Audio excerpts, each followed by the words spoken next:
I have the distinct privilege of introducing our first keynote of this year's conference, Dr. David Leong, and knowing him personally, not being a formal student of his, I've been able to sit at his feet and learn from him over several cups of coffee and several meals together. David Leong is a Ph.D. He's an Associate Professor of Missiology at Seattle Pacific University and Seminary, where he directs the Global and Urban Ministry program. Dr. Leong's teaching and research examine the theological meaning of the city, and he is passionate about churches engaging their neighborhood communities with creativity and passion to bridge racial and cultural division. David also lives in Seattle with his family, and he attends Rainier Avenue Church. When I asked one of David Leong's former students to share a little bit about him in preparation for this day, this is what that student had to say. Dr. Leong created a safe space to discuss race and urban ministry, while at the same time strongly encouraging us to go out and experience Seattle where we might not normally experience it. By experiencing the city through the lens he provided for us, it truly helped me widen my perspective as to how God's kingdom is bigger than we perceive it to be, and how we as his servants can go and serve in that kingdom. Would you help me welcome Dr. David Leong to the stage?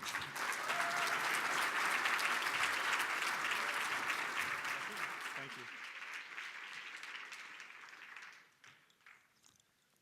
you. Well, good afternoon. It's really good to be with you. It's a privilege to be here in Baltimore and to be in a room with so many Presbyterians. This is not a normal occurrence for me.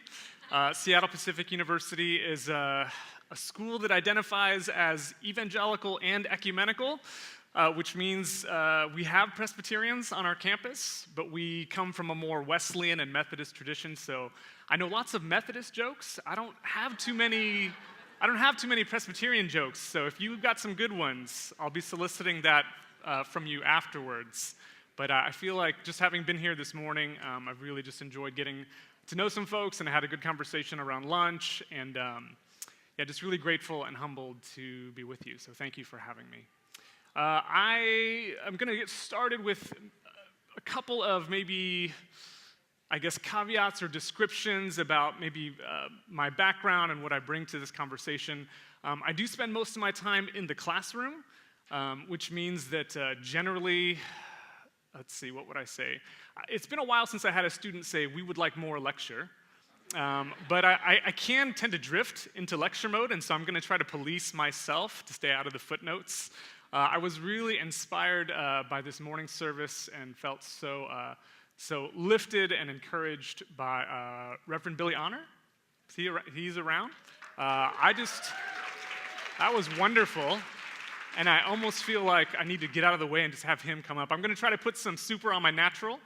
I'm going to do my best, but I have worked on the church side of things, but I describe myself as an accidental academic, and kind of that happened after seminary.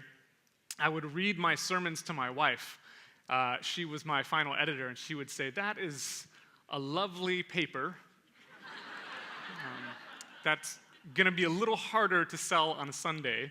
And so I kind of just drifted from pastoral work into academics, but I still have a heart for the church, very much so, and have just really enjoyed meeting folks like you. Many of you are in the trenches in a variety of ways, in congregations, in nonprofits, and communities. And so I hope the time we'll have together will be fruitful for you. And yeah, let's just go ahead and jump right in. So I'm going to get started, and I've got slides here. This is, in the hour that we have, a mix of people and places, stories, encouragements, some theology, some social science, maybe a little bit, for everybody. But I wanted to start by telling you a bit about where I'm from. But before I do that, I guess maybe the title. I really enjoyed this morning hearing about the genesis of this theme, and it's something that I identify with a lot in my own work as well, thinking about desert places and where life can be found. So I titled this talk, Blooming in Urban Deserts, race, place, and belonging. And so we're going to try to cover all of that, both this theme of what it means to think about cities as desert places, but also kind of tying in the subtext of race and place and belonging. So we'll do this in a variety of different ways, but first, a bit of an introduction through a personal and spiritual kind of family album.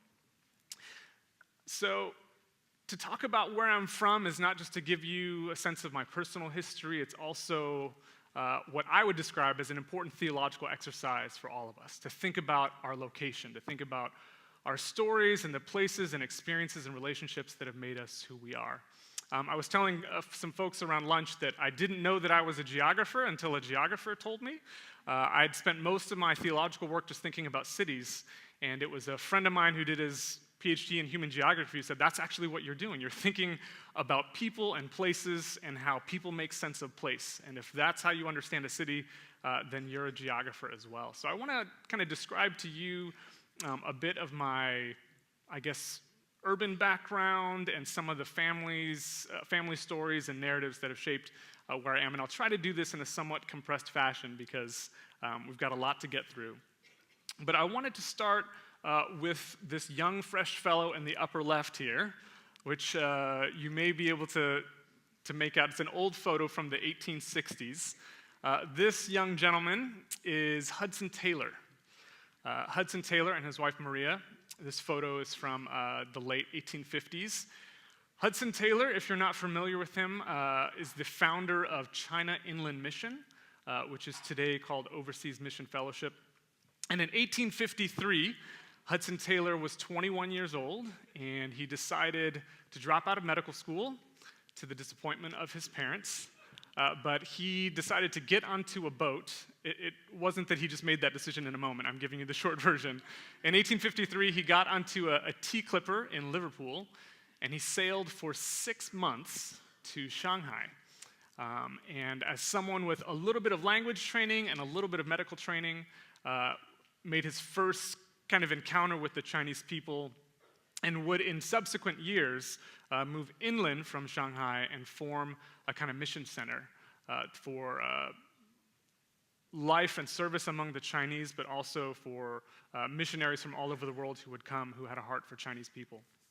So why is Hudson Taylor in my kind of family genealogy? It's a little bit of a stretch, but I'll kind of make my way there. I want to explain a couple more photos. So we have a young Hudson Taylor on the left, and then to the right of it, you have a slightly more mature and seasoned Hudson Taylor.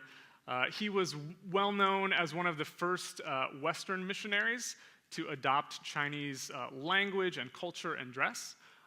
And so that's a picture of him with some missionaries that he was training much later in life. Moving to the right side, and so this is Hudson Taylor 1850, Hudson Taylor around 1880s, I think, and then the next photo over is my grandparents. My grandparents immigrated to the United States in the 1930s, and they were among the first, or maybe first and a half wave of Chinese immigrants who came to the United States from a region in southern China, close to Hong Kong, called Toisan, or Taishan, if you speak Mandarin. And all the earliest Chinese immigrants who came to the U.S. came from this region, and it's a kind of poor fishing area on the water. And what happened, for those of you who know U.S. history, a generation before, there was this thing called the Gold Rush all throughout California and Alaska, and there was also commerce and travel lines between that region and the West Coast. And so lots of Chinese immigrants, starting in the late 1800s, started to come to the U.S. There was a phrase that they used to describe the United States at the time. In America, the United States had a nickname, and in Chinese it meant Gold Mountain. That this was literally and figuratively a mountain of gold. Now, of course, it didn't quite work out that way for everyone who came. The gold rush had been a generation before, but the metaphor stuck, and the idea was that they could leave their coastal villages in poverty, come to the United States, and discover a mountain of gold, rich with opportunity and mobility and so forth. It wasn't quite that way. They got there, and Not that many people found gold, so they said, hey, build these railroads instead. So a lot of Chinese immigrants built the railroads. After the railroads were built, there weren't a lot of economic opportunities. The gold had long kind of gone away. And so there were two lines of work. You know, if I could describe where I'm from, I am definitely from Chinese laundries. Grandparents on both sides ran Chinese laundries in the city of Detroit. But laundry was something that Chinese people did not because they were especially proficient at washing clothes or because they had always had a burning desire to cross the ocean and wash other people's dirty drawers. I think it was not the goal of Chinese people, but as immigrants are prone to do, they will do the work that no one else will do, right? And so the two types of businesses, they opened restaurants and they ran laundries. And that's what Chinese people did for a whole generation. If you found a Chinese American person in the United States between 1880 and about 1960, there's a high likelihood that they would be involved in one of those two businesses. Because of discrimination, because of lack of opportunity elsewhere, that's the kind of work that they did. And so my grandfather on the right started a Chinese laundry, and it would have looked a little bit like this photo in the lower right-hand corner.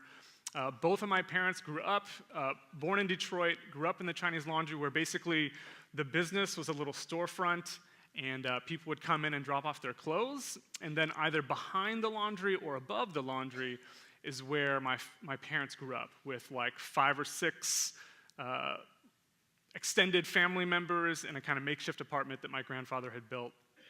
It was hard work. It was not glamorous. It was long hours of labor.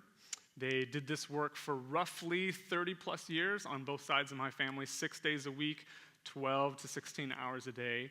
And they did that so that my parents could go to college, so that my parents could be the first in their generation. And this was the real gold mountain, was educational mobility.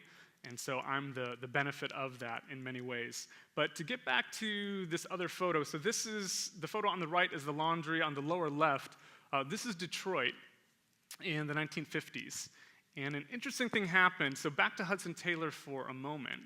Hudson Taylor trained all these missionaries at the turn of the century, but around the early 1900s, there was a lot of upheaval in China.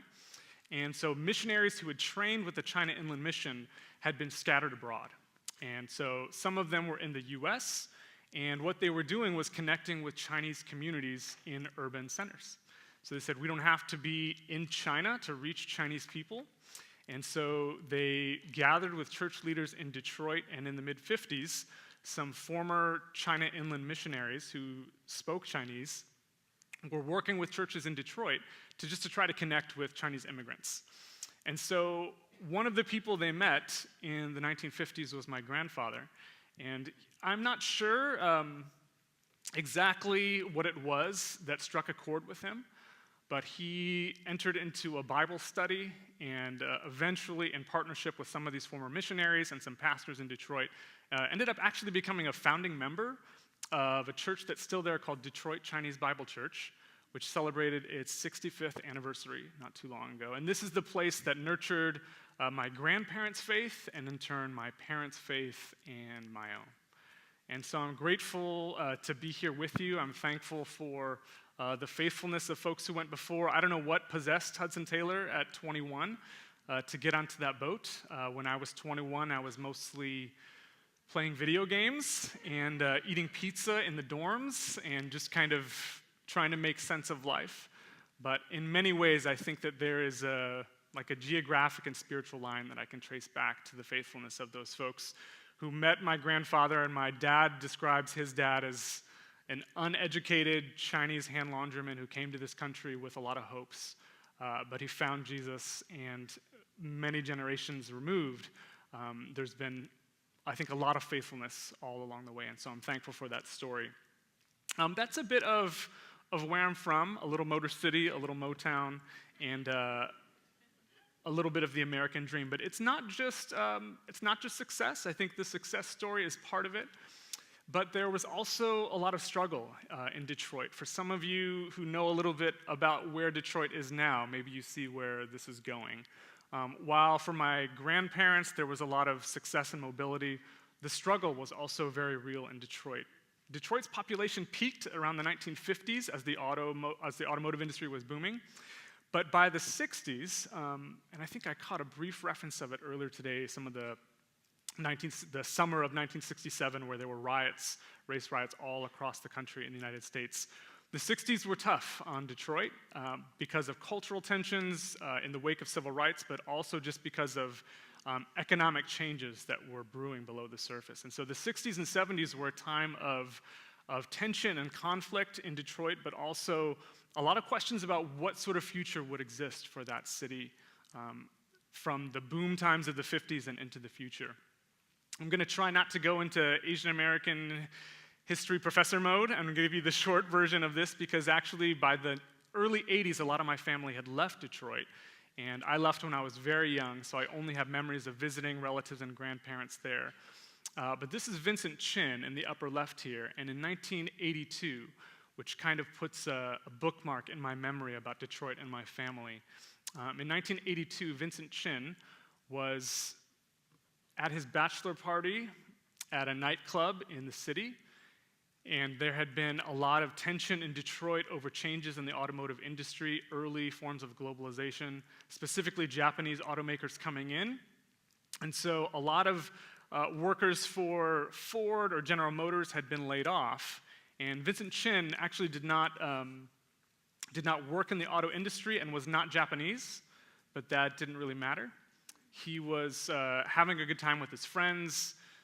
Two recently laid off workers from a Chrysler plant were there, and I think there was a little bit of alcohol involved, and things escalated. The result of that escalation was Vincent Chin's murder.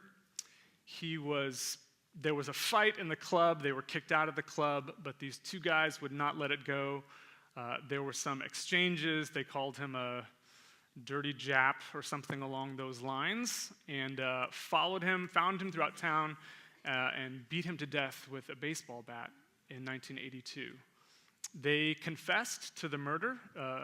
Hate crime legislation did not exist at the time, but it was clearly a racially motivated hate crime.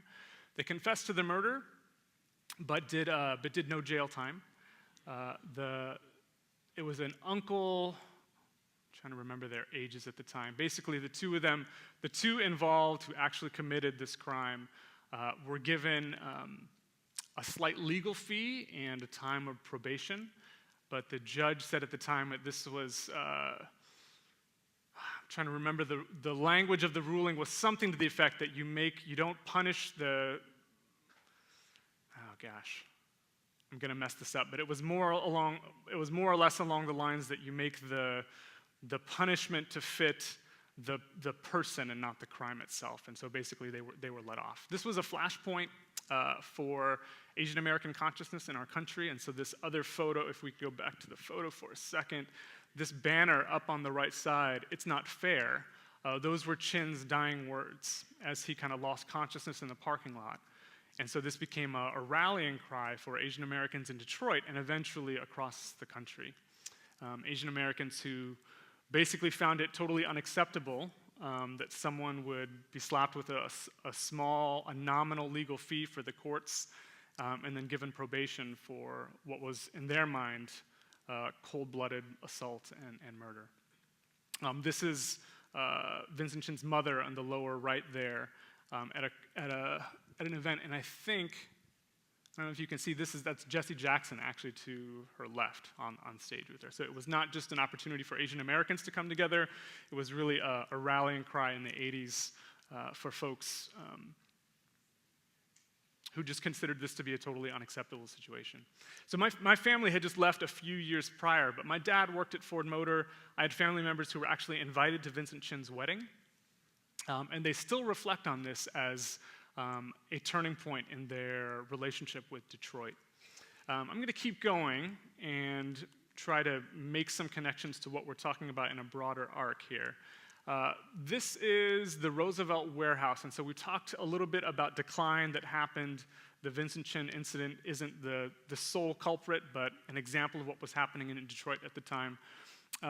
In the upper left here, this is the Roosevelt Warehouse, a former post office, also known as the Detroit Public Schools Book Depository. And in 1987, there was a massive fire. This was a huge supply warehouse for books, for records, for all sorts of curriculum for Detroit Public Schools, which was at the time still a pretty large urban school district. And there was this massive fire in the warehouse.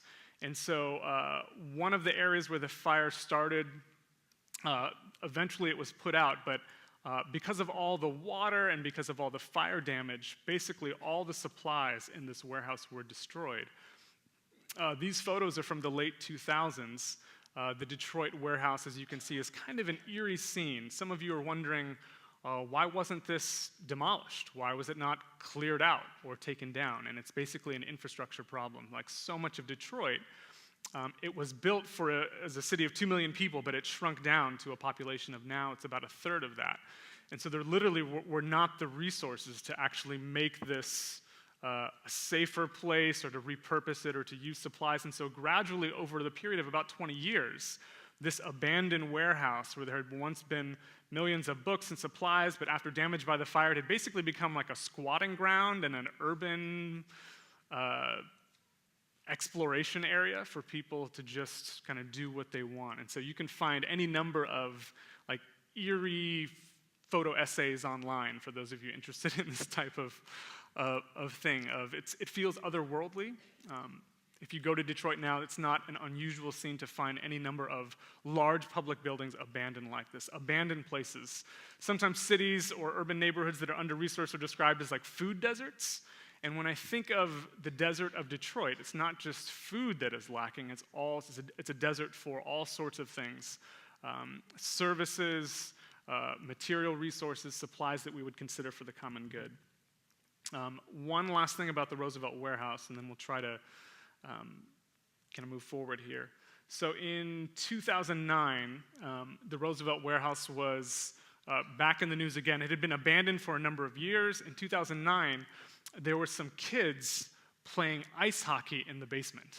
That's what basically this building was being used for after 20 years of neglect. And they were playing ice hockey in the basement, and while they were there, they saw something in the corner that they thought, like, that's kind of strange. They went over and checked it out. And it's kind of a disturbing scene. You can find it online if you're curious. They saw actually what turned out to be a body, but all they saw was legs sticking out of like a block of ice in the elevator shaft. And so they called the police eventually, and about 24 hours later, police came out to the site.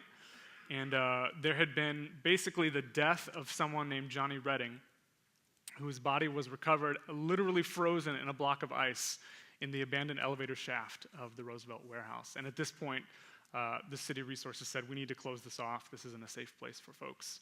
But I want to, I guess if that's not obvious, not a good place for ice hockey. So I have a question for us to think about. And I know I've painted a somewhat bleak picture, and I want to be careful here because those of you who are from Detroit or have connections to Detroit know that this is not all that Detroit is about. But I want to be real and say that Detroit has had its boom times and its bust times. It is currently going through some struggles, but there's also a lot of vitality. There's also a lot of things already being rebirthed and reborn there. But I want to think about Detroit just as a metaphor for us, as an abandoned place, as a kind of urban desert. And the question that I want us to think about, this is a long introduction, but I want to give you some framing for what we'll explore together. And the question is, what if abandoned places of empire and other places associated with decay or neglect are actually fertile soil for renewal and rebirth?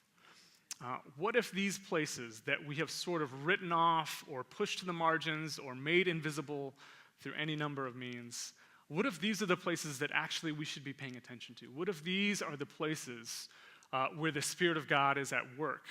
And if we just pay attention to what's happening, we might discover something there for us. This photo is literally of the roof that had collapsed of the Roosevelt Warehouse because of the water.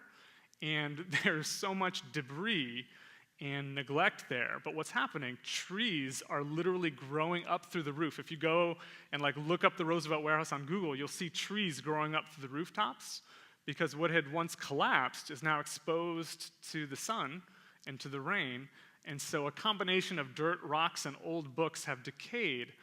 but have created this interesting little grove of trees that are now growing there in the wake of destruction and tragedy. And so I think it's a beautiful image for us to consider as we think about what happens in these kinds of abandoned places. One quick disclaimer about abandoned places. Abandoned places like Detroit or like other urban neighborhoods, what they don't need is our pity or our charity. They are not places to be rescued. They are not spectacles to be researched. I'd say that to myself as someone who sometimes does research in these areas.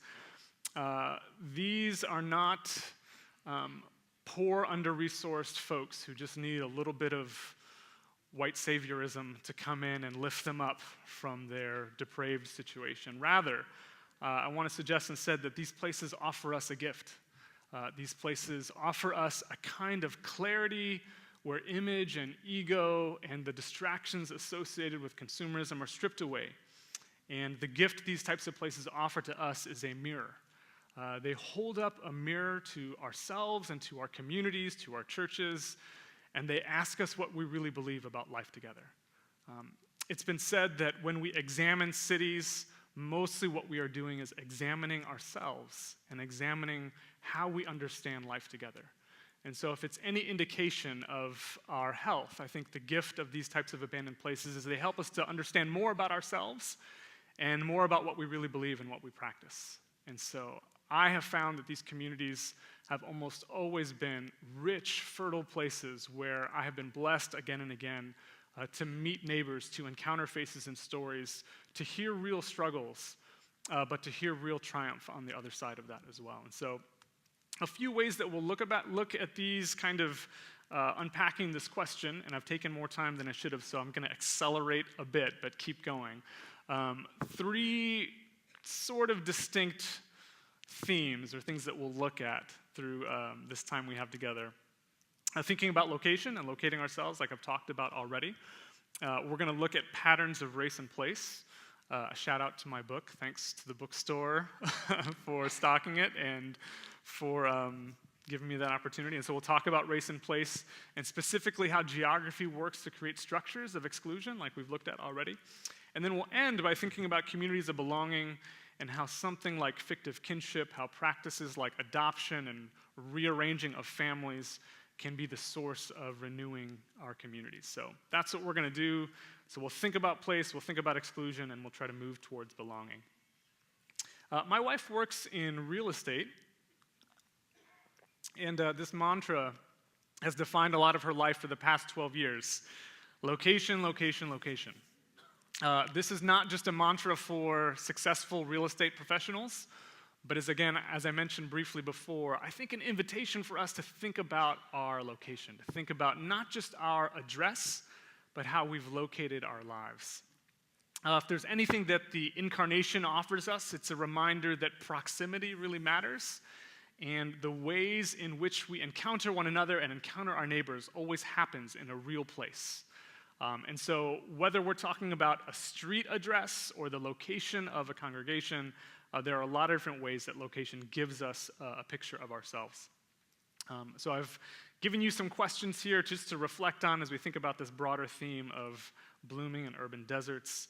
And the idea here is that whether you've located your life residentially or socially or vocationally in a particular way, that these locations mean something for the shape of your daily life. What I mean by that is who is at your table and who's not at your table is largely a reflection or a reality shaped by geography, by your commute distance, by the location of a building, who your kids go to school with, who sits around your dinner table, who you see at the park or the movie theater or the shopping mall or the grocery store. All of these things are a function of geography. And one of the things we have to accept, one of the things that geographers know very, very well, is that we have, I have a couple of maps here. Let's go back. In 2010, the census populated all of these really interesting maps. And maybe this, I don't know if you're into maps or if this is just like a geography geek kind of thing, but you can sort of see the key here. It's really small, but these are racial dot maps of different cities, and these are accessible. You can find your city if you just search for it. I've got Detroit up there on top we were just talking about, and Baltimore, since here we are in Baltimore. And what these maps describe are where people are located by racial category. And this is not something that is, I would guess, not something that's new to many of you, but what cities reflect. If cities are a mirror of our ability to live life together, then if I were an alien from outer space looking at these geography maps, I would say, I'm not sure people believe in being together across racial lines, because what happens in every city is that people group into these census blocks and zip codes, and even in really diverse cities, people may inhabit the same areas, but they tend to cluster right up to these types of boundary lines. And there are some more extreme examples. So like for Detroit, a really popular one, or just well-known one, is that north and south boundary along the top line, which is 8 Mile Road. And so it's this freeway that cuts across east to west, but on either side of this road, there are very different types of places, different types of schools, different types of shopping malls, and so forth. And this question of where you're located goes hand in hand with a tension I want to describe to you. In the 1990s, a guy named Robert Lupton, who has written a lot about Christian community development out of Atlanta, wrote this wonderful little essay called Theology of Geography, and he says he grew up in the church, and he always heard one encouragement about place, and this idea was to bloom where you were planted. And he said, growing up in church, he heard 100 sermons about being salt and light wherever you are. If you're in the suburbs, if you're in the country, if you're in the city, if you're in, wherever you are, bloom where you are planted. And I think that's a generally positive kind of Christian encouragement, right? To wherever you find yourself, to be salt and light in that place. But as Lupton is reflecting on this sermon, he says, there was an important question that was omitted from all those sermons, and it was the bigger question of why are you planted where you are? He said, it's one thing to be encouraged to bloom where you're planted. It's another question. He said, as he looked around the congregation, he said, is it only coincidence that doctors and attorneys seem to be planted among the wealthy? Is it only coincidence that people with less resources seem to be in these types of desert areas? And he said that if we pay attention to location, then we have to not only ask about how to bloom where we are, we have to also think about the larger forces at work that have planted us where we are. And so as we think about these questions, I just want to keep going and encourage you to process the shape of your life socially, residentially, vocationally, and how it has determined who you encounter on an everyday basis. I'm going to skip over this one. That's Seattle's racial dot map. I live right down in that sea of red, which is where I'm supposed to live, apparently. Yeah. I think that's self-explanatory.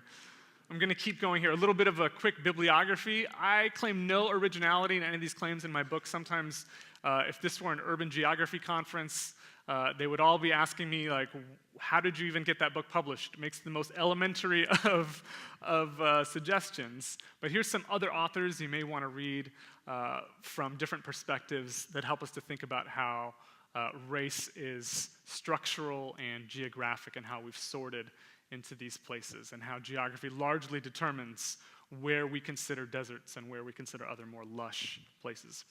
What are some of the practical realities of this? I want to look at a couple structural things and then talk about some personal things and keep going. I have versions of this slide, and in Seattle, I love to trot this out because it causes people to become visually disturbed, right? There's a lot of hand-wringing and pearl clutching that happens when people, they say, how could this be true? They say, we live in a blue bubble. We are a bunch of coastal elites who voted for Obama. How could this be true about us, that schools are as racially segregated now as they were in the 1970s? This doesn't make sense. And in particular, in 2015, when this report came out, and it made on the right side, you see this measurement saying that the achievement gap between white and black kids in Seattle is now the 5th worst in the country.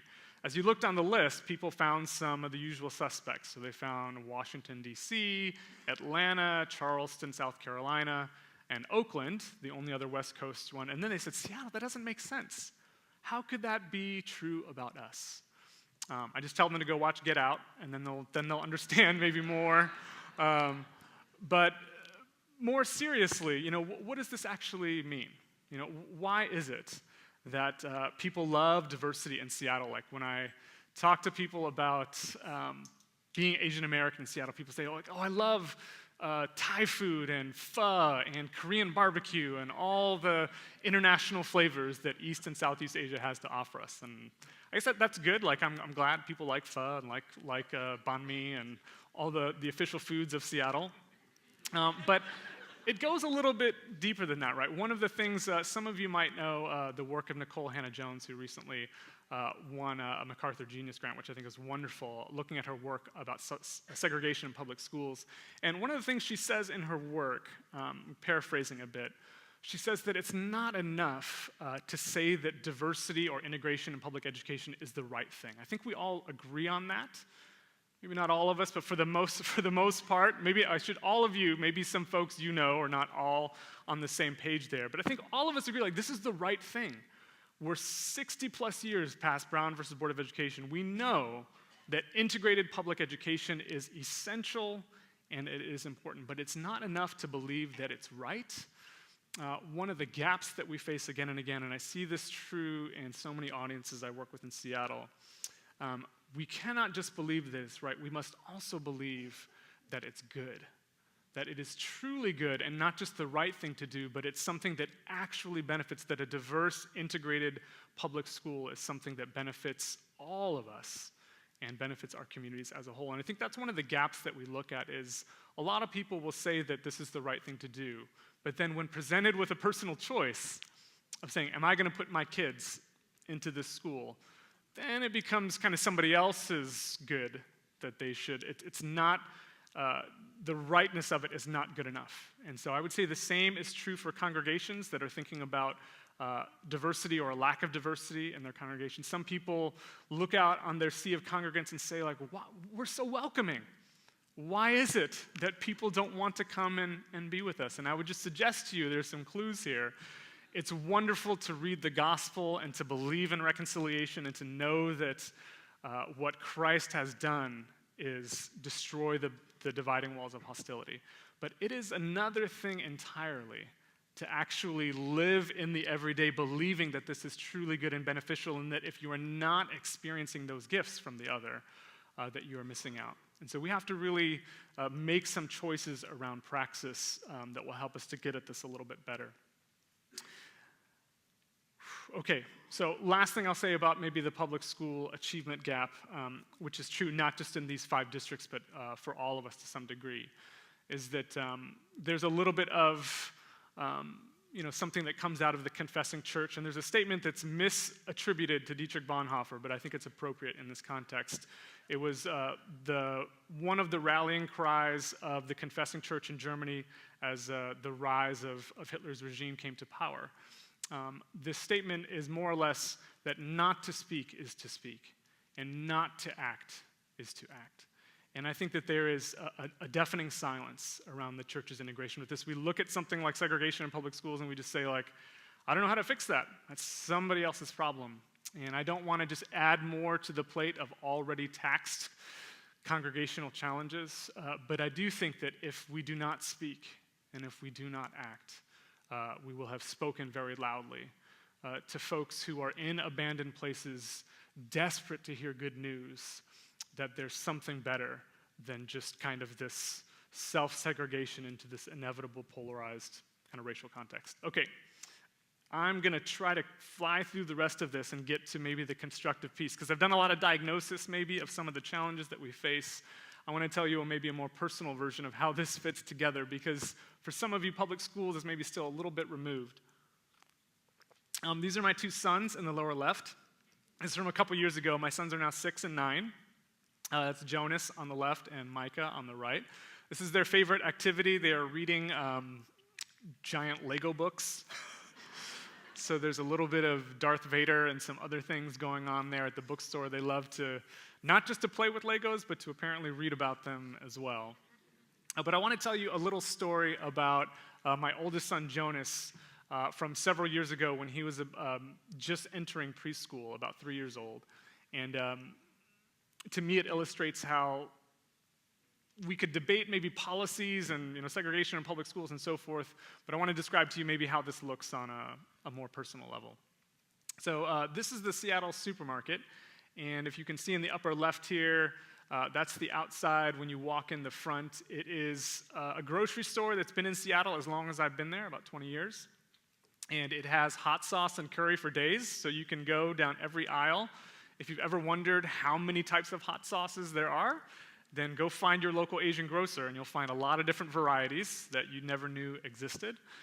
That's one of the wonderful things. You find seafood of all sorts, sometimes in a bin, very fresh, sometimes packaged. It's a shrimp with the head on, as it was supposed to be eaten, not with the head missing. We can talk about that later. It's a place that is filled with the people and smells and sounds of my neighborhood that I've grown to love and enjoy. When Jonas was young and Micah did not yet exist, we shopped here every week. It's really close to our house. We stop by on our way home. We pick up essentials. And Jonas had always just kind of gone along with it. When you're 2 or 3, you don't have much choice about where you go. Your parents just drag you along.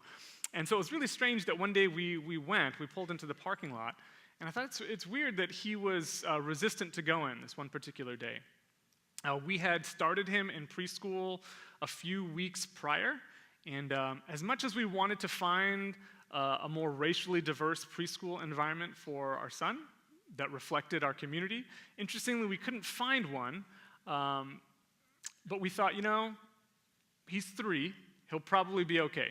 He's the only non-white kid in this kind of group of other 20-something, 3 and 4-year-olds, but I think he'll be all right. So this one day we pull into the Seattle supermarket, and we're trying to get him out of his car seat, which in and of itself is enough of a challenge.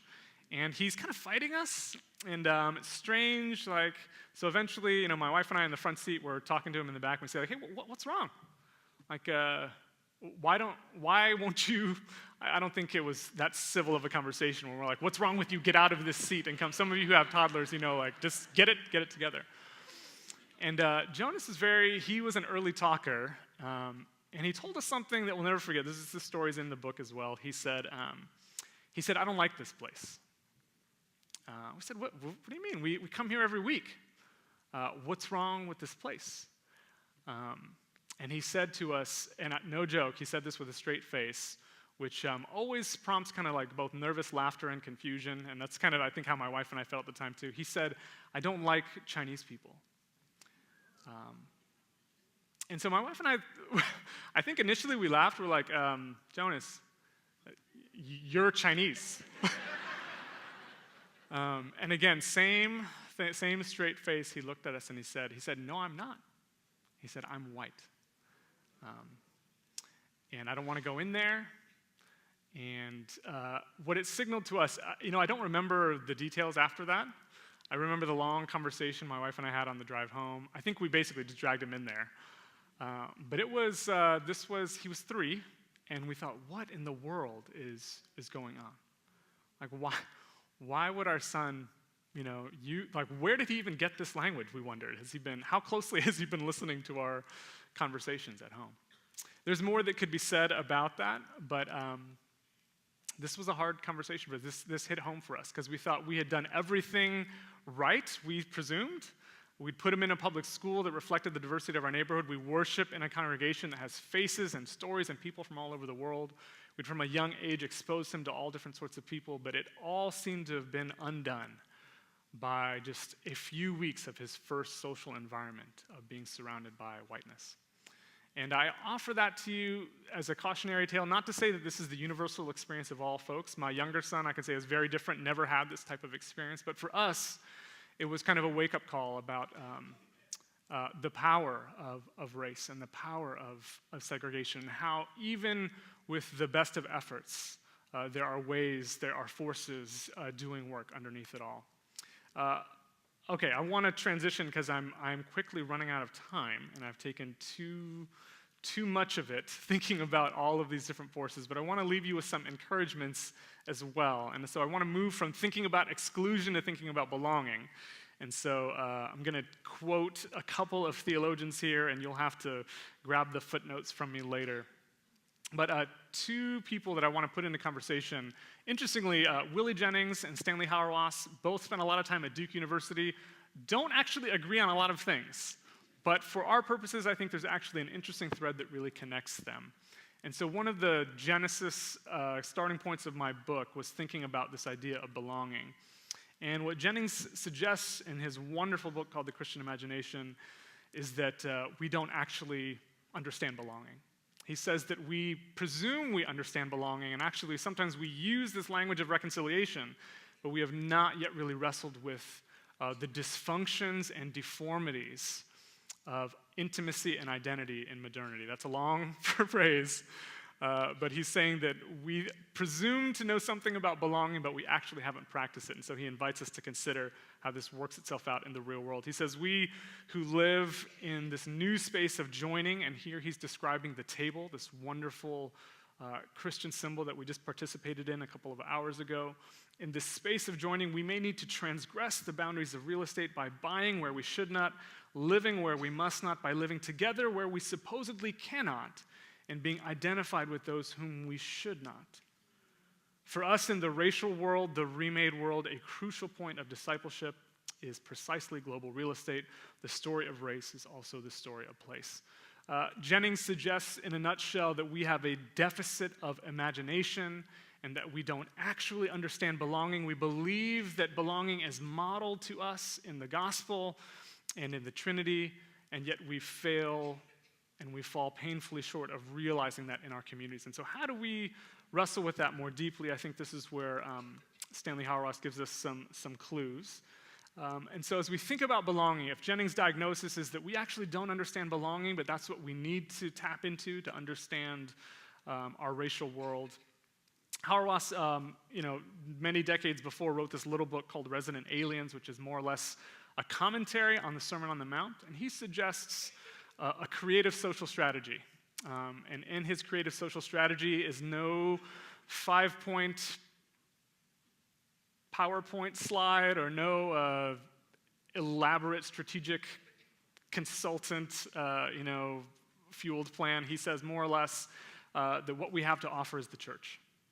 We serve the world by showing it something it is not, namely a place where God is forming a family out of strangers, where God is taking people who were formerly estranged and making them into cousins and brothers and sisters and aunts and uncles.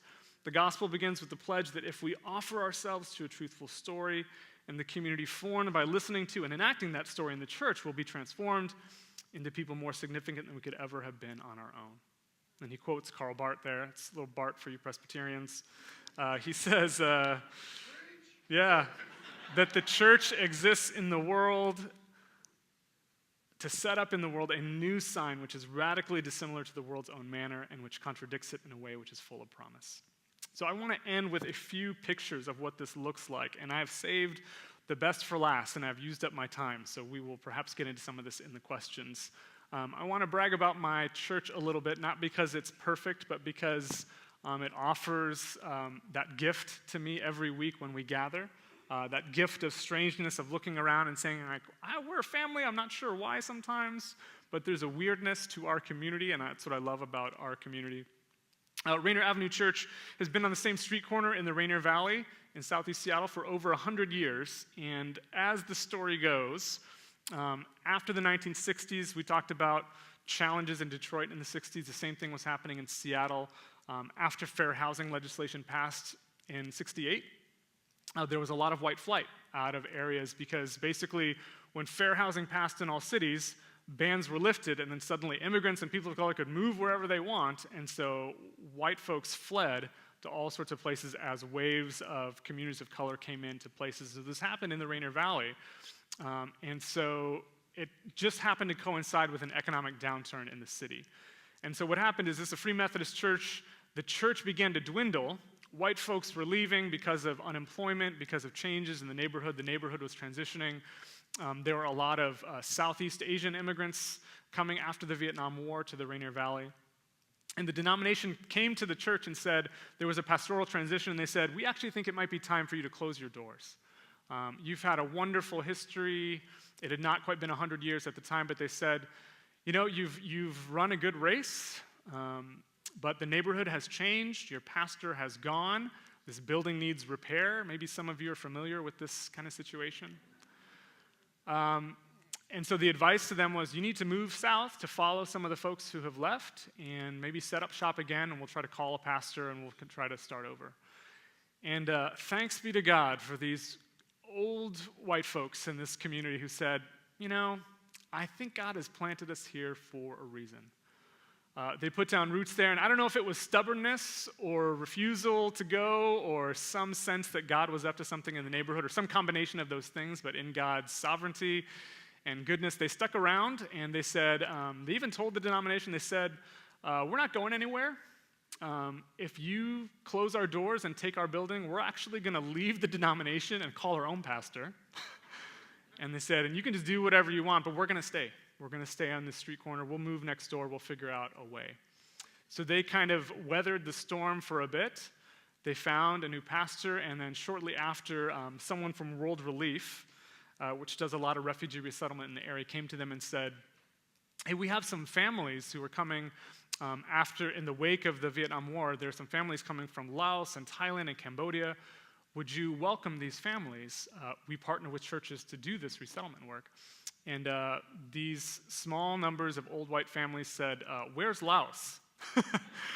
That was honestly, they were like, we don't even know where that is. They're like, who are Laotians? We don't know anything about that. But they said, but we're willing to learn. We're willing to learn. We're willing to welcome these folks in. And they did. They welcomed them. And long story short, I wish I could give you more of the details in between. But I'll just leave you with this picture, because to me it's a picture of the strangeness of people who did not know each other becoming family. The children of those parents who were welcomed as refugees are now elders in my church.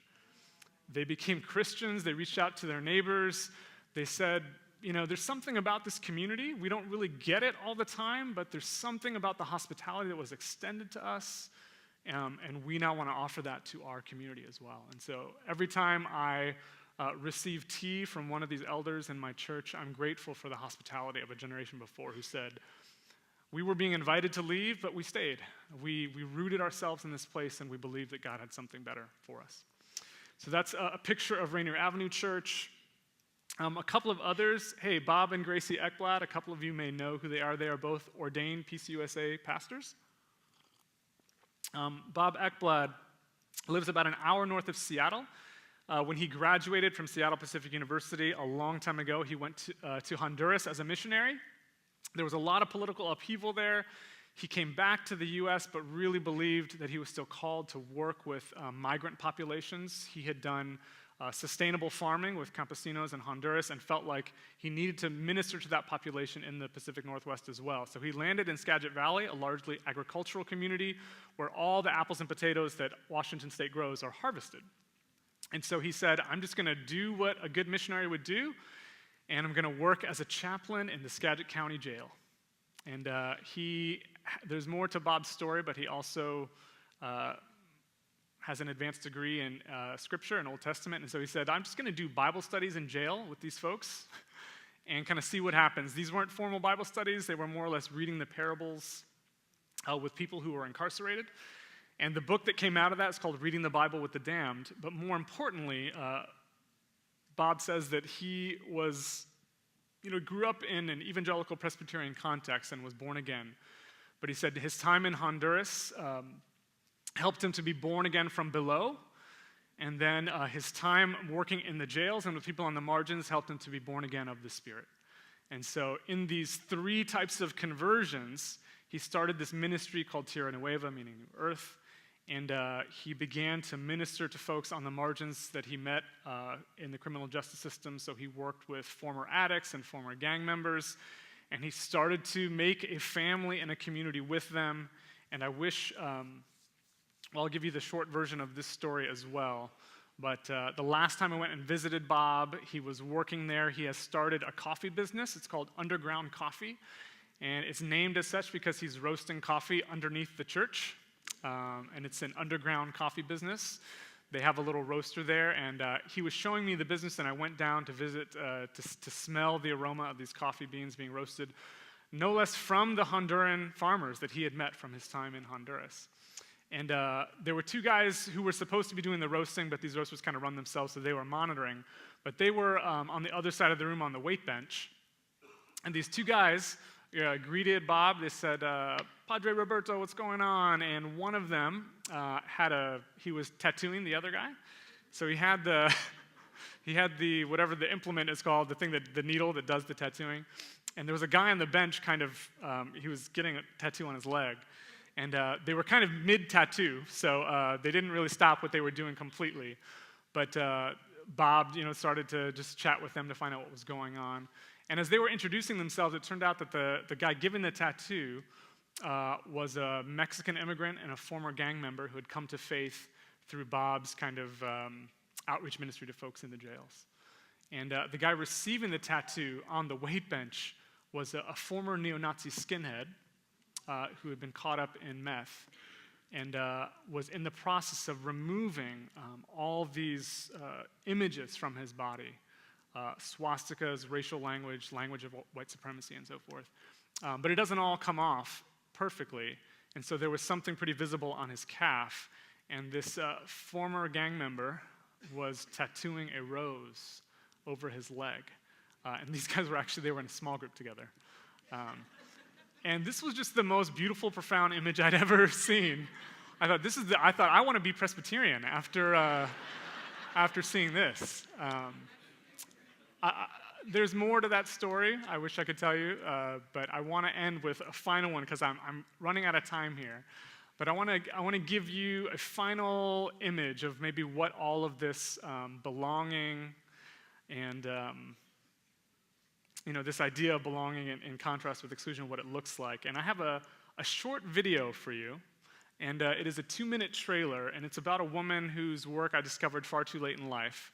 But we're going to circle back to Detroit and allow that to kind of bookend our time together. Grace Lee Boggs, the short version of her bio is that she got a Ph.D. in philosophy in 1940.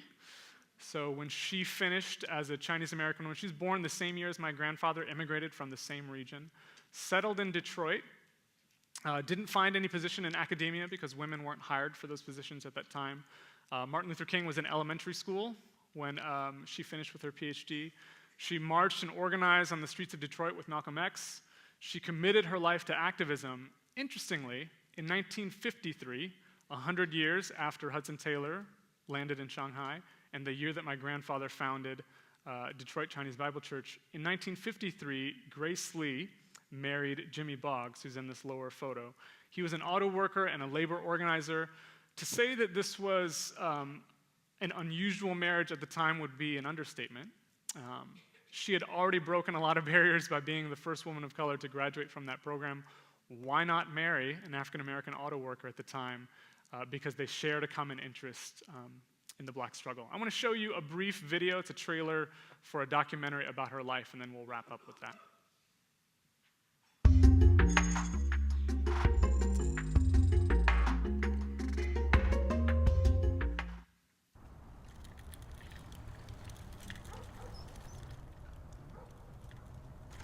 I feel so sorry for people who are not living in Detroit. Oh, I think we're gonna start over. Maybe a resolution challenge. Do we want to try again? It's gonna happen. I believe it.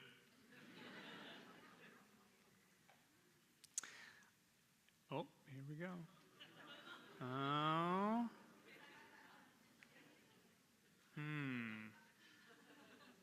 Well, you know what? I can tell you a little bit about what she says in the trailer, and if it comes up by some miraculous work of technology in this waning minutes we have here, I'll just describe to you a little bit of her life. She marries Jimmy Boggs in the 50s, organizes in Detroit, and quickly becomes known as just Grace. No one seemed to care too much that she was a Chinese American woman. She anchored in a community and connected herself. Here we go. It's back. There we go.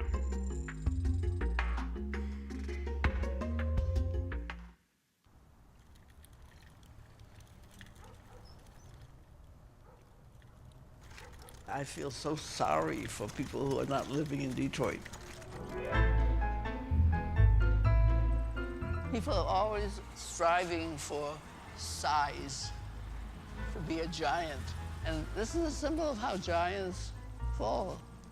Keep recognizing that reality is changing and that your ideas have to change. Don't get stuck in old ideas. Grace has made more contributions to the Black struggle than most Black people have. How did you become a philosopher? I'll just go back 70 years. I'm not sure why I am who I am. I think it does have something to do with the fact that I was born female and born Chinese. Folks didn't really think about Grace as a Chinese American. She was Grace. You know, she was just one of us. I think the light bulb goes on very often in conversations that people have, and we don't pay attention to it. Talk is cheap. I find it very, very difficult to take. I want to tell you honestly, their talk was not cheap. Oh, God, yeah, she made all kinds of people cry. Myself included. Grace, how would you describe where we stand now? One of the difficulties when you're coming out of oppression is that you get a concept of the Messiah. You have to get to that point that we are the leaders we've been looking for. We are the children of Martin and Malcolm. I don't know what the next American Revolution is going to be like, but you might be able to imagine it if your imagination were rich enough.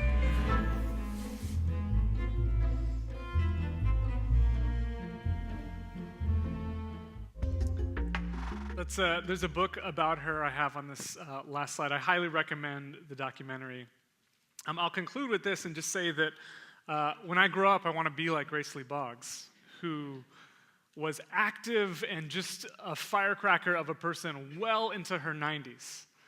She died at 100 years old, and with her last breath was committed to the city of Detroit, and was, to those very waning moments of her life, just so committed to the work of what she called re-spiriting our neighborhoods and bringing the neighbor back into the hood. And she was ambiguously spiritual at best. She talked a lot about spirituality in her community development work. But I just love that in her I see a picture, and she ended there by saying that, you know, if we just pay attention to the light bulbs going off in these hard conversations, I think we could imagine a different world. But oftentimes our imagination is so impoverished, right? We cannot imagine a way different than what our cities have become, from the deserts that seem to define so much of our lives. And so instead we kind of settle for something so much less. And I love that she says, I feel sorry for people who don't live in Detroit. Detroit gets all of these bad headlines, and I've maybe contributed to some of that by showing these ominous images of like a corpse in the bottom of an elevator shaft. But I want to tell you that if you read Grace Lee Boggs' work, she says, Detroit is not a place of despair. It is a city of hope. And it has peeled away some of those pretenses. We get fixated on the bright and shiny things in life. But she says, here in Detroit, where she has anchored herself, where she committed herself, and basically she made that promise of Ruth. She said, like, your people will become my people. She married Jimmy Boggs and said, I may be born in 1915 on the other side of the world, but I'm committed to these people, and I'm committed to this struggle because this is the place where I want to put down roots and be faithful. And I just think there's so many rich opportunities for the church's imagination to be enriched by people outside the church, to find the Spirit of God at work in the lives and the heart of people like Grace Lee Boggs, to say, perhaps we could partner together. Maybe the Spirit of God and the work of God is big enough for us to say, how can we plant these seeds and work these gardens and find new life and hope, not as a way of, you know, coming in and taking charge and feeling pity and charity towards people, but of saying, there's something rich and beautiful in this story, in these stories of struggle and these stories of triumph, and maybe the church has an opportunity to come alongside and to have our impoverished imagination be enriched, to see what Jennings calls us, to see radical places of belonging where we formerly just saw estrangement and saw difference. And so that's my invitation and encouragement to you. I have gone over on my time. Thank you so much for your attention, and I look forward to furthering this conversation. Thank you.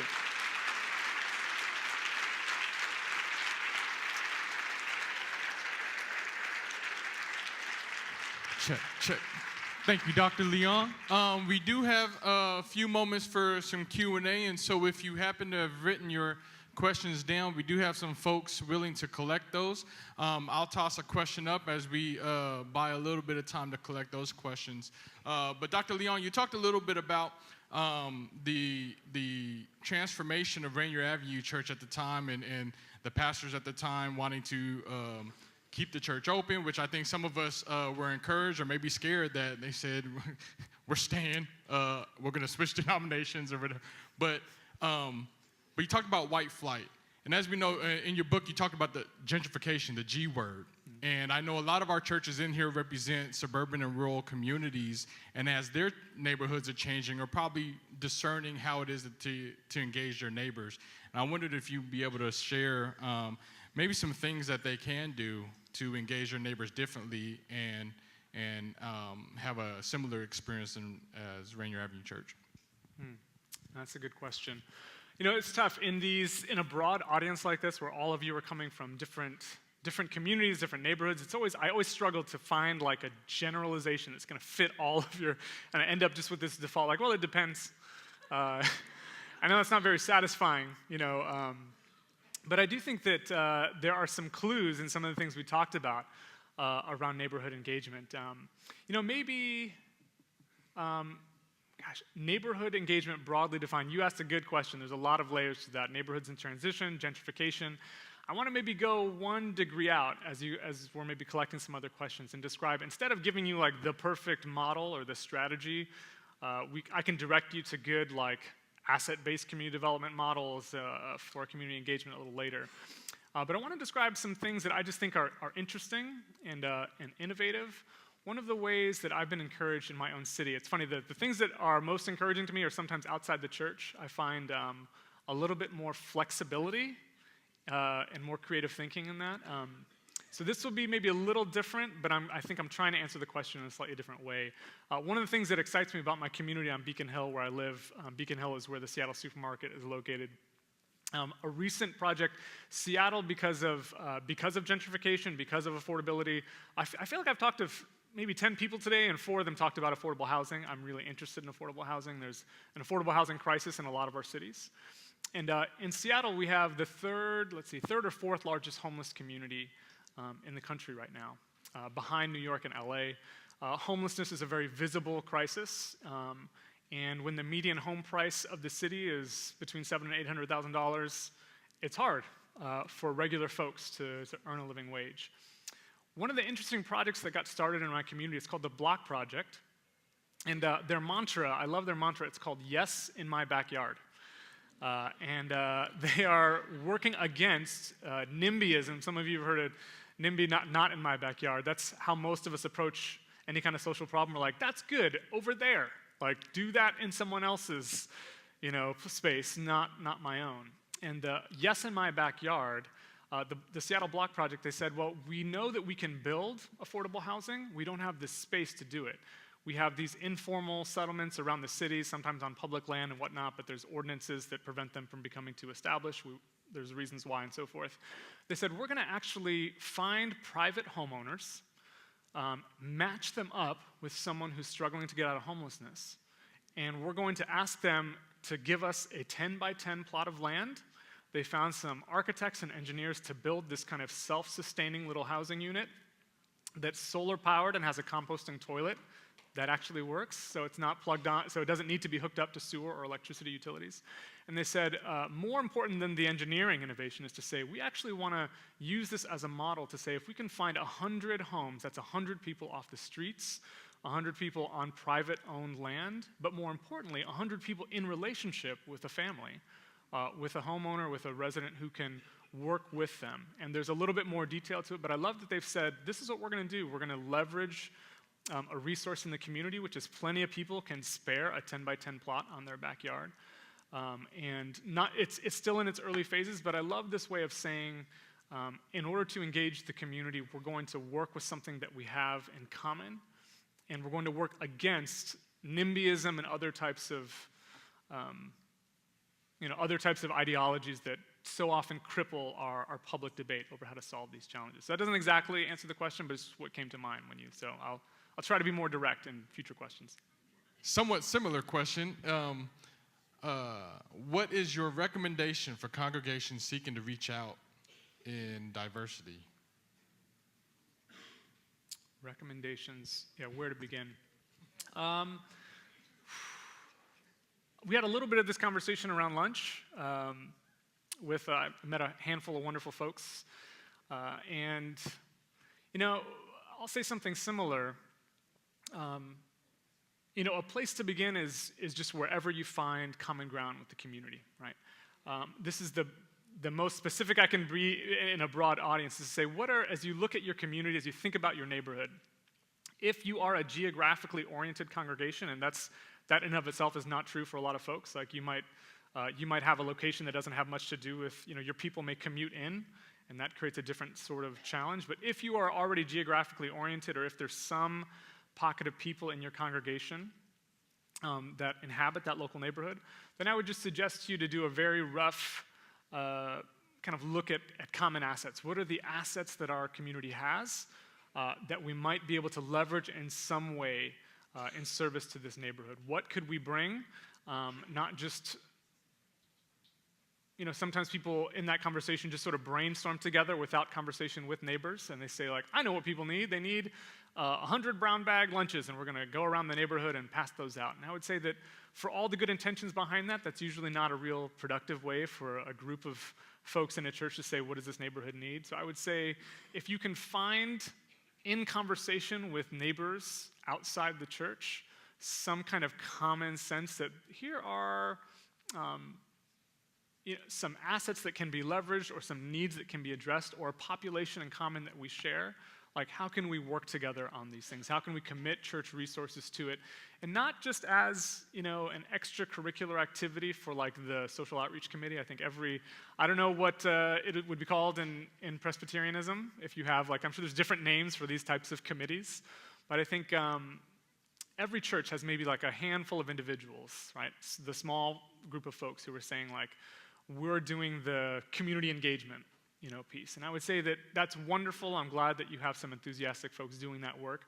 But when we delegate it to a committee, it always becomes extracurricular, right? It's like we do the main thing on Sundays or in whatever kind of program our church has been known for, and then that neighborhood engagement piece becomes like, you know, extracurricular activity for those so inclined. And I think if we keep it there, it will always be marginal to the church's identity. And so how do we mainstream those conversations to help a church to think about its location more critically?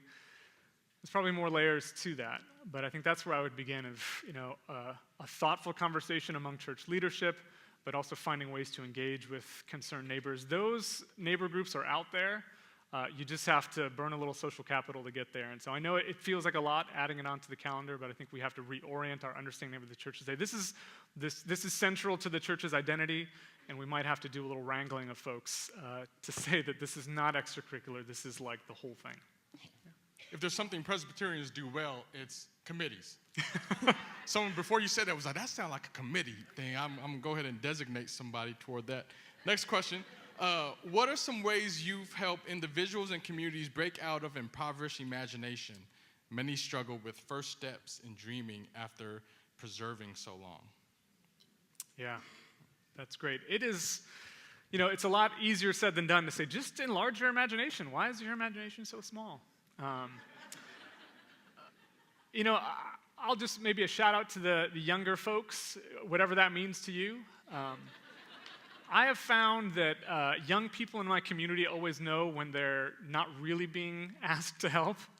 Like they have a good radar for when they're authentically being invited, or when they're maybe just kind of being asked to be a part of something because they're supposed to. I have found that, gosh, this will sound ageist. How do I say this without sounding ageist? I just feel like, you know, imagination is for the young and the young at heart, right? And I find that the older I get, the more my imagination seems to kind of shrivel up on the vine. I'm not sure why. I don't know if it's because I've just gotten comfortable. Perhaps that's, as you get older, you get sometimes embedded in institutions. Institutions sometimes are the death of imagination. I'd like to think that institutions and imagination can coexist.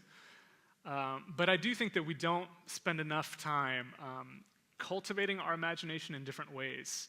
How do we welcome artists, right? How do we sometimes in the church, the arts are reduced to something very, very reductionist, and we say like, oh, the arts, like this 5-minute visual piece or this short liturgy. And I like visual art, I like liturgy, but I think that I'm finding just the well springs of imagination in our communities are often in unusual places, right? And so how do we make spaces to say like, for the profane in art? I have a friend, Dan Hodge at North Park Seminary, where his expertise is in ethnomusicology and hip hop. And as someone who's been shaped by a lot of urban communities, like I find such vitality and spirituality and a tension between the sacred and the profane in something like not to reduce hip hop to lyrics, but I think in the poetry and imagination of hip hop. If I had more time in this in this presentation, I was thinking about using this famous poem from Tupac about the rose and concrete. But I think that there's imagination all around us, and I just think that sometimes we get a little bit too proprietary. Like we've got to do imagination in a Christian way. That's none of you, of course. All of you of freewheeling imagination. But I just think that we don't have to reinvent the wheel. We have to find those artists in our communities and come alongside as genuine. Come alongside in humility and say, help us. Help us to dream a little bit more. And there are so many young people in my community who have just a wealth of imagination. They just don't think of it in those ways. No one has ever tapped their capacity for imagination. Said like, we need that. We need that in our community. And so go find a young person who's painting a wall, perhaps not legally, and redirect that creative energy and say like, we need to commission a mural. We need to find ways to build monuments in our community to remember folks, to do visual art, to do performing arts. And go venture outside your circle a little bit. Find out why is it that something like, I'm glad that Black Panther got a shout out in the previous session. Thinking like, why is this breaking records? Why there's something going on here. I think if we just pay attention to this is not just another blockbuster, piece of consumer entertainment. I think there's something going on here, and why are we not lifting up more of these really underutilized folks? Ryan Coogler's 31 years old, right? Like how can we help tap the folks in our communities who have a deep well of imagination to bring to our congregations? How can white people transgress boundaries into historic communities of people of color without creating gentrification? I knew this would come.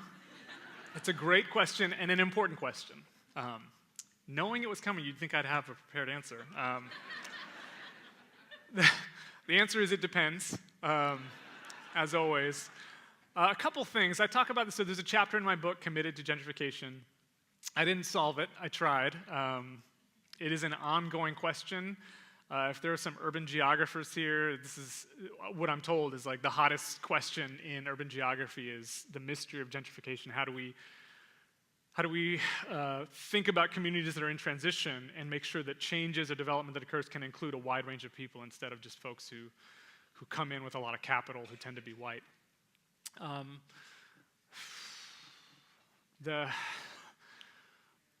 couple things I would say. I talk about location in different ways in the book, and so location is not only your address. For some folks, maybe I'll draw on a little bit of the Christian Community Development Association's literature. In terms of their relationship with location, they talk about relocators, returners, and remainers. And they say here's kind of 3 ways to think about location. For some folks, as they discern that relationship with geography, relocation may be critical. It may be that where you have located your life, residentially or vocationally, has prevented you and insulated you from the very communities that you're being called to serve. And so I think that is possible as you discern that with others in your community.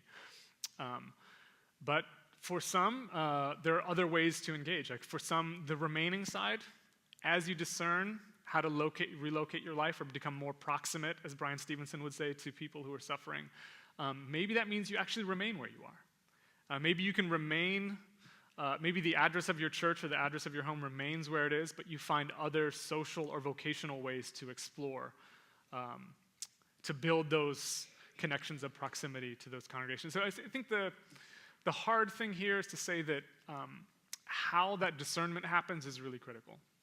And so hopefully none of you are just doing that in isolation saying, I read a book by John Perkins, and he said I need to do this, and so I'm just going to march right in.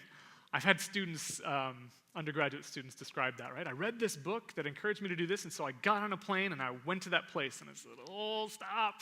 Like, wait. Like, communment, I'm mixing words here. Discernment is communal. Maybe we should call it communement. I don't know. Discernment is a communal process, and so if you're wondering, should I move? Should our church move? Should we relocate? Should we think about these assets in different ways?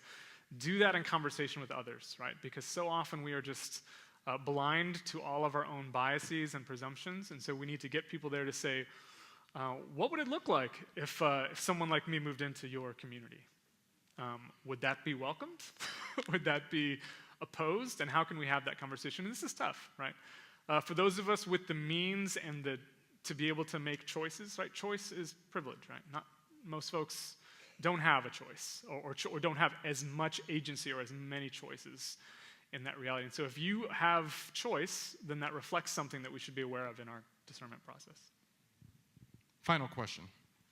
How do we, as white people, create the inclusion and diversity we believe God calls us to without putting the weight and pain of that on the shoulders of communities of color? Great question again. You all are good at questions. Thank you.